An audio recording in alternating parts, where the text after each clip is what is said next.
Donc je me présente, professeur Jacques Marescot. Je suis à la fois chef du service de chirurgie à l'hôpital universitaire de Strasbourg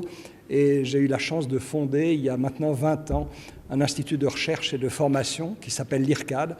et qui est devenu en 20 ans très certainement le premier centre de formation dans le monde, à tel point que ce concept a été ensuite repris, où nous avons pu créer un institut de recherche de la même manière et de formation à Taïwan pour toute l'Asie. Ça, c'était en 2008 et plus récemment, en 2011, un centre identique qui a été créé dans l'État de Sao Paulo, au Brésil. Et le président de la République, Moncef Marzouki, a visité notre centre il y a 4 mois parce qu'il a été formé à Strasbourg, il était interne de notre promotion, il était un peu plus jeune que moi, mais j'avais eu l'occasion de le connaître au moment où il était interne, aller voir ses malades quand il était en neurologie.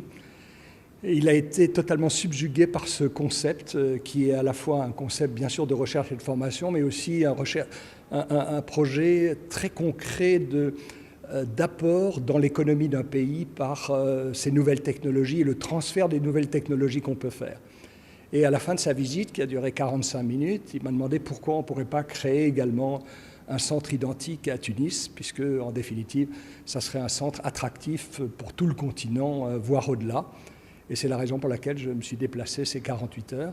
où j'ai pu voir le caractère tonique, notamment de la chirurgie, que je connaissais bien, puisqu'une grande partie de ma formation, je l'ai fait à Tunis,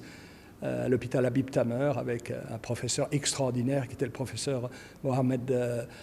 Fourati, qui m'a appris tous les enseignements de la chirurgie lourde.